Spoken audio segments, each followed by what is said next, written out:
Hello, YouTubers, friends, compatriots, bootlickers, shills, desolate serfs, peasants, vassals, minions, meat sacks. I'm a useful idiot. Welcome. And let's go back to Syria and Iraq. And a story that came out recently talks about Russia delivering arms to Kurdistan, Iraq. And this is no big surprise. Anybody that's been paying attention knows that Russia has been providing arms to the Kurds in northern Iraq for quite some time. And even though there aren't that many confirmed reports, we also know the Russians have been supplying arms to the Kurds in northern Syria as well. And once again, I'm attracted to a story like this because it shows the complications of a situation like Iraqi Kurdistan. So the United States policy, of course, has been to protect the Kurdish population in northern Iraq since the original Gulf War.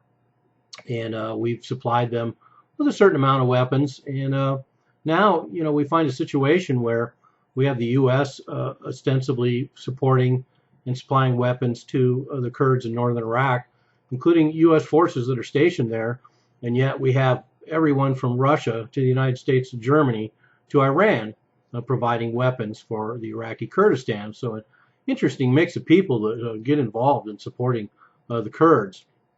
And it just complements well the fact that the Kurds in Turkey and the Kurds in Syria are considered terrorists by Turkey as well as the United States officially, and then we have Iran involved, Iran involved in the same region providing weapons, and once again another layer of complication. We have Iran supplying weapons for the Kurds in northern Iraq.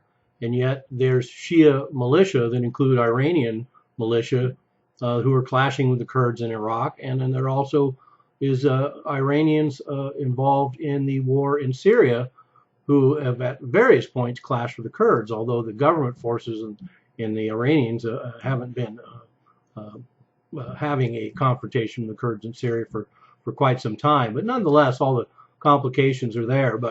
And then we have Russia, of course, clearing these arms deals with the government of Baghdad, which ostensibly is a American vassal state.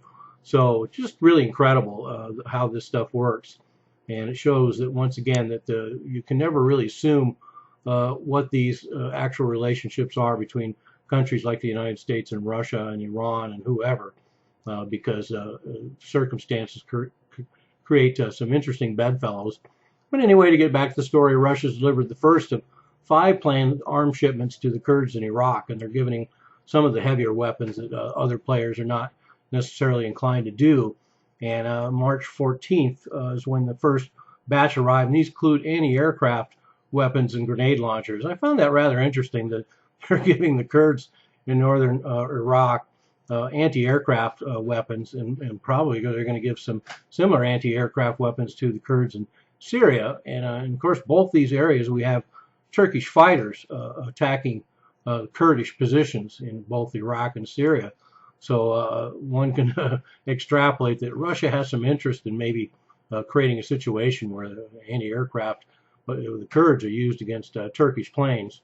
And that I like the fact that this also supports my view that one of the reasons why Russia withdrew its forces from Syria and stopped combat operations, part of that quotient is the fact that they can see that Turkey is escalating the situation in those areas of Syria and Iraq, and it could get very complicated, and Russia could end up being in a very awkward position. But if they withdraw, then Turkey can dig its own hole, and but they're more than happy to help them dig the hole a little deeper by providing these kind of anti-aircraft weapons to the Kurds.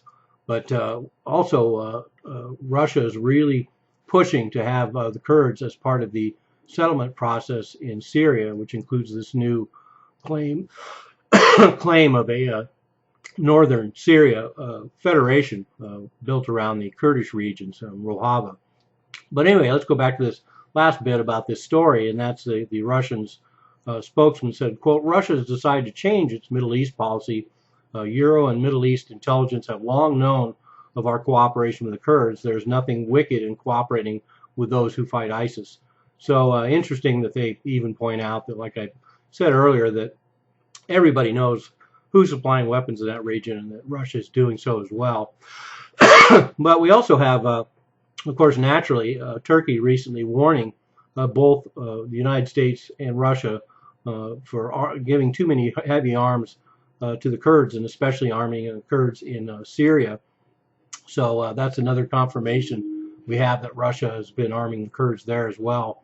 So what we see is, of course, Russia once again strategically and politically beating America in this game, but very interesting. So Russia arming northern Iraq and Kurdistan, and it'll be interesting to see who else ups the ante providing arms in this complicated situation.